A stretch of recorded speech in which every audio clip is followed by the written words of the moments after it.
রমজান মাস তিনটি ভাগে বিভক্ত। রাসূলুল্লাহ সাল্লাল্লাহু আলাইহি ওয়াসাল্লাম বলেছেন, রমজানের প্রথম 10 দিন রহমত, মাঝের 10 দিন মাগফিরাত আর শেষ 10 দিন জাহান্নাম থেকে মুক্তি। বাইহাকি, শুআবুল ঈমান। প্রথম 10 দিনের বিশেষ দোয়া, রহমতের দোয়া। আল্লাহুম্মারহামনি ইয়া আরহামার রাহিমিন।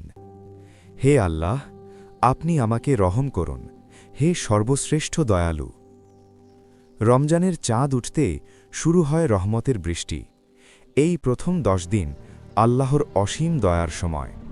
এই সময় বেশি বেশি পড়ুন, আল্লাহুম্মারহামনি ইয়া আরহামার রাহিমিন। হে আল্লাহ, আমাকে রহম করুন।